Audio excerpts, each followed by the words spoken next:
안녕하세요. 종자독서 43번째 시간입니다. 두 번째 지구는 없다. 저자 타일러 라시는 시카고 대학에서 국제학을, 서울대학교 대학원에서는 외교학을 전공한 수재이고 우리에게는 비정상 회담을 통해서 잘 알려진 방송인입니다. 얼굴이 낯이 많이 익죠. 2016년부터 세계자연기금 WWF 홍보대사로 활동 중이라고 합니다. 비정상회담을 통해서 출판사로부터 책 출간하자는 제의를 많이 받아서 미팅도 셀 수 없을 정도로 가졌지만 무엇보다 FSC 인증 종이를 사용하는 데 합의를 하지 못해 시간이 많이 걸렸다고 합니다.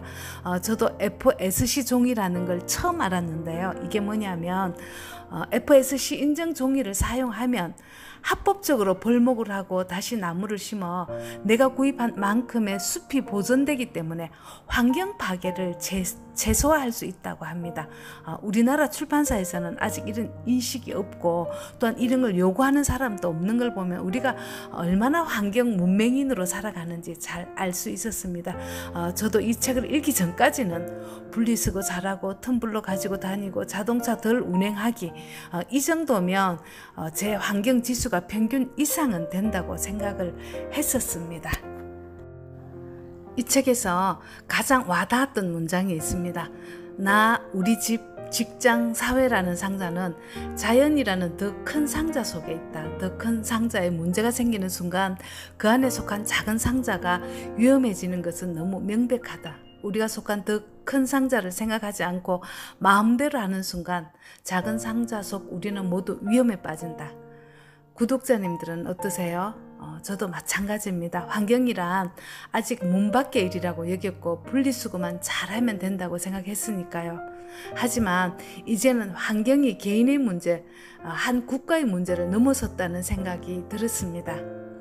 근대 이전의 세계, 그러니까 자본주의가 발달되기 이전에는 왕과 귀족들만 사치를 부리며 살 수 있었습니다. 그래서 그들은 일반 백성들에게 금욕주의를 가르쳤고 자본주의가 발달하자 소비도 미덕이라고 또 가르쳤습니다.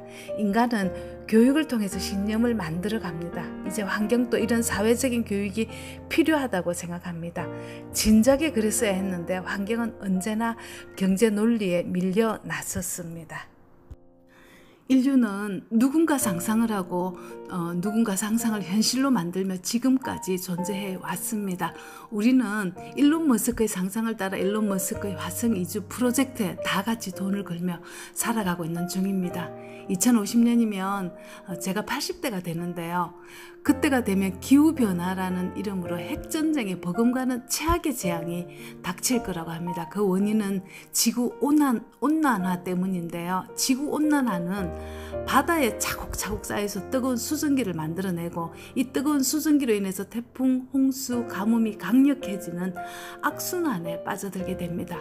호주 국립기후보건센터 보고서에 따르면 지구의 양극, 즉 남극, 북극의 빙하가 줄어드는 것과 동시에 지구 땅의 30% 이상에서 극심한 사막화가 진행될 것이라고 합니다. 이로 인해서 지구 곳곳에서 산불, 폭염, 가뭄, 침수 등 이상기후로 강우량이 절반으로 떨어지는 동시에 엘니뇨 현상이 만연할 것이라고 예고합니다.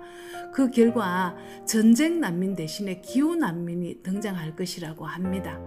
유엔은 2050년에 기후재난으로 자국을 떠나는 인구가 10억 명에 달할 것으로 보았는데요. 그때 돈 있는 사람들은 화성으로 이주를 하겠죠. 시리아 난민 이야기를 텔레비전 뉴스에서 들은 적이 있을 겁니다. 이들은 정치 난민이 아니라 환경 난민이라는 사실을 아는 사람은 그렇게 많지 않습니다. 시리아는 2007년에서 2010년 사상 최악의 가뭄을 경험을 했다고 합니다. 1990년대까지만 해도 자급자족이 가능했던 시리아는 식량을 수입에 의존할 수밖에 없었는데요. 설상가상으로 밀을 수입했던 러시아가 2010년도에 가뭄이 들면서 밀가루 가격이 폭등했다고 합니다. 자국 내에서 식량 생산은 물론 수입까지 가로막히자 먹고 살기 힘들었던 농부들이 도시에 대거 몰리면서 온갖 갈등이 다 생겨나고 내전으로 빠져든 케이스인데요. 사실상 기후 난민의 시작인 셈입니다. 2019년에 나타난 코로나 바이러스에 사람들은 지금도 속수무책입니다. 해외 공중보건 전문가들은 코로나19와 기후위기의 상관관계에 집중하고 있고, 전문가들은 양극이 얼음에서 풀려나면 그 안에 수만 년 동안 잠들어 있던 바이러스는 인류가 경험해보지 못한 전염병의 세계로 만들어버릴 거라는 무시무시한 이야기를 하고 있습니다. 세계보건기구 WHO의 분석에 따르면 지구 평균 기온이 1도 올라갈 때마다 한파, 홍수 등 이상 기후와 모기, 병충해가 늘어서 전염병이 4.7% 증가한다고 발표를 했습니다. 산업혁명 이후 지구는 이미 1도가 올라가 있고 지금까지 2.5도 더 뜨거워진 상태라고 합니다.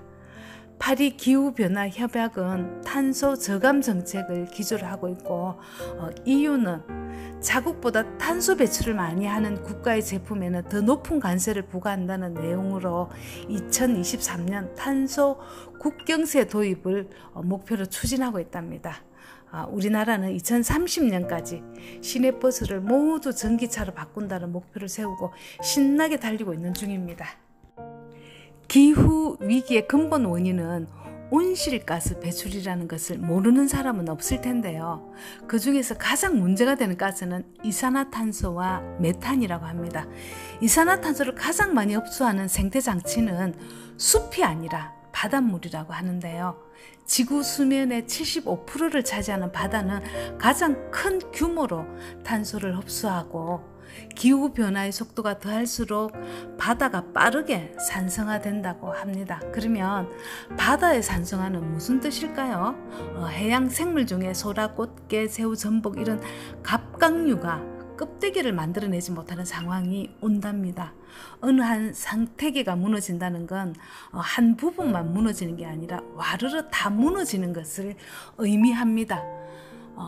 정치와 기업은 개인의 욕망을 앞세워서 지금 우리가 아무 생각 없이 소비하고 있는 의류, 더군다나 패스트 패션업이 성행하고 있고요. 소득 증가에 따라서 고기를 많이 먹습니다. 축산업의 확장은 탄소를 남기는데 주도적인 역할을 한다고 합니다. 개인의 의식도 중요하지만 이제는 나라에서, 기업에서 시스템적으로 움직여주지 않으면 지구의 불장은 막을 길이 없을 것 같습니다.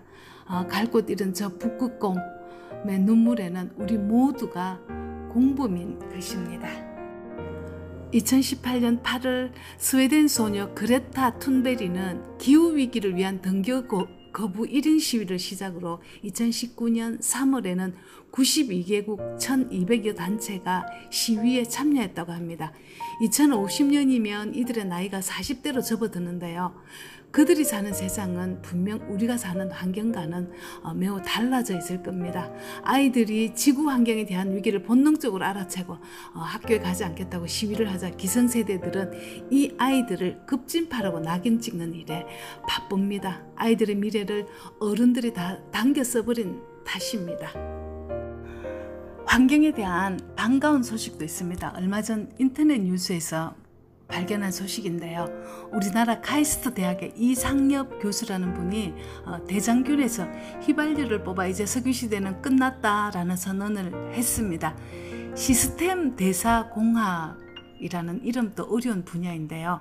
21세기 지구의 대기 중 이산화탄소 농도가 인류 역사상 최고치를 기록하고 있는 가운데 탄소 중립이라는 새로운 단어가 생겨나서 실용화가 되면 사실상 탄소 제로 시대가 된다고 합니다. 산업혁명 이후에 석유 중독에서 벗어날 길이 열린 겁니다. 또한 골칫덩이 폐플라스틱이 우리나라 삼척 시멘트 공장에서 복덩어리로 변신해서 시멘트를 가열하는 연료로 쓰인다고 하니까요.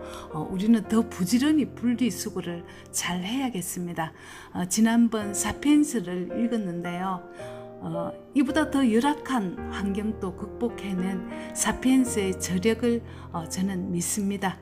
대장균에서 휘발유를 뽑아내다니요. 이쯤 되면 이번에는 미생물을 이용하는 바이오주에다가 또 돈을 걸어야겠습니다. 감사합니다.